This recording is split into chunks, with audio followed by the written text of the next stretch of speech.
little bit of news that just came across our desk in the moments before we were getting ready. Our good friend Corey mentioned it right before we got started. That seems the ACC deal is coming full circle, with Notre Dame playing more games against Florida State Clemson to help ensure they will reach the max of brand initiative. And that is true, because whether it is Pete Thamel, whether it is Ross Dellinger, we have multiple reports across multiple outlets that Florida State and Clemson will vote on Tuesday on an agreement that would ultimately result in the settlement of 4, count them, 1, 2, 3, 4 ongoing lawsuits in 3 different states.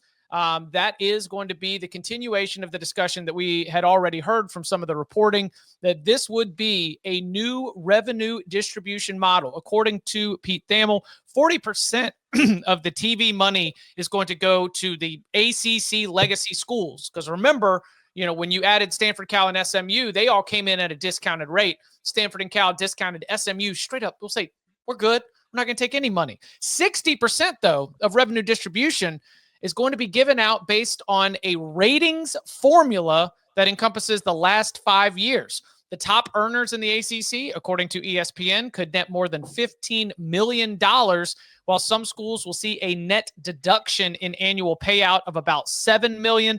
And then this is the big one for Florida State and Clemson to get them to the table. The exit fee is expected to drop below $100 million once we get to 2030. That's what everyone's looked at. So but does this line up with what you were sort of hearing in terms of what Florida State and maybe Clemson and others were looking for in terms of something that would get them to the table to start really talking seriously about a settlement? Yeah, Chip, I think you phrased that in the right way. This is not what Florida State and Clemson wanted overall, but it is way better than what they would have received had they not filed the lawsuits. And it is relatively close to what their initial ask was from the league and the other league members like 2 years ago. It's like, hey, the teams that carry the conference in terms of the ratings, which is what the TV contracts are based off of. Time slot champs. Right.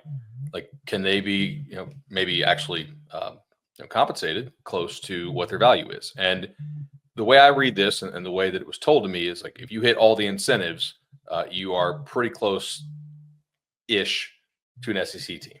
Now, in terms of money. Now, I think that's what the SEC teams were making. I don't know if it's going to be close in the next 4 years to what they probably will get to, but at least you're not getting buried right now if you handle your business, which obviously FSU did not do last year. Clemson did.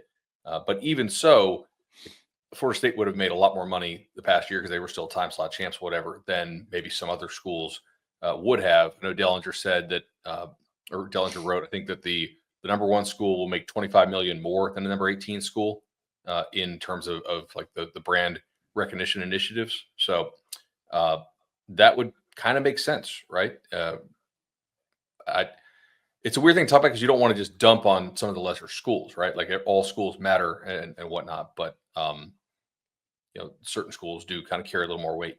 And I think if you're Jim Phillips, are you going to be the commissioner of the ACC 10 years from now? Oh, no, you take this just to calm the waters. Yeah. I mean, just to get us through the House settlements, whatever's going to happen, the new college football playoff, just keep the ACC from splintering from the inside out. And if you can just, I think that if you can just keep things steady, at least until the next big shakeup, then I understand the motivations from the ACC side.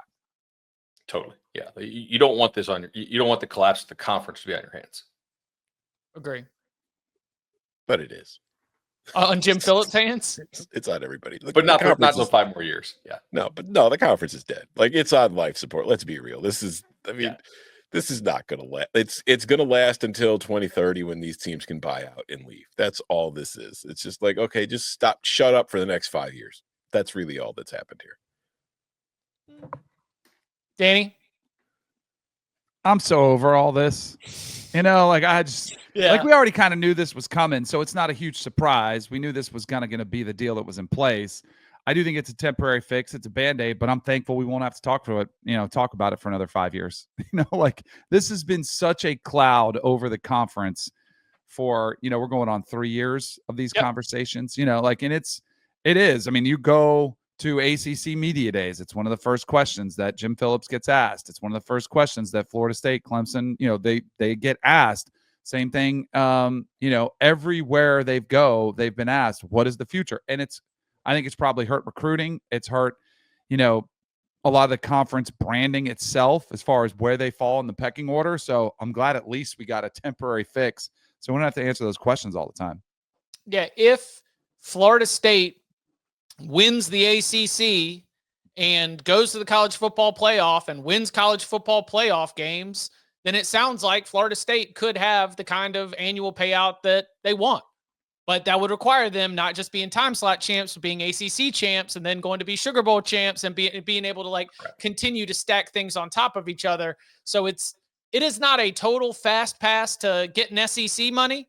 You still do have to go out and earn it a little bit. You're not getting totally crushed if you're at the bottom end of this payout structure. But it's it is the same math that is being done by about half of the ACC that we talked when this was first reported, and there was a story from David Hale and Andrea Adelson. The people just are shook.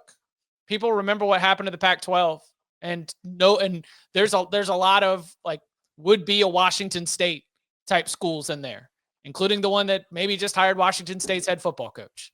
And it's we don't want to be the Washington State in this, and so I think that's probably a motivating factor into why you're willing to give up a little bit of your pie. I think a new ACC football tradition should be at the conclusion of every game. The two athletic directors meet at midfield, and the losing athletic director cuts a check for $500,000 and gives it to the winner. Briefcase, dude. You can't be a check. It's got to be like WWE style at the top of the ladder.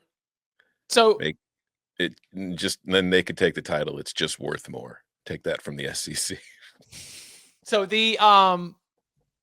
there's no reason to think this won't get voted in and passed, right? So Tuesday is when they're expected to vote on it. Again, this story just hit about 10 minutes before we got started. That I would expect that Tuesday is going to be a rubber stamping. How about this? Not to go full behind the curtain, even this early in the show. If every one of these reporters all got the exact same information at the exact same time, it does feel like this one's pretty buttoned up at this point, right?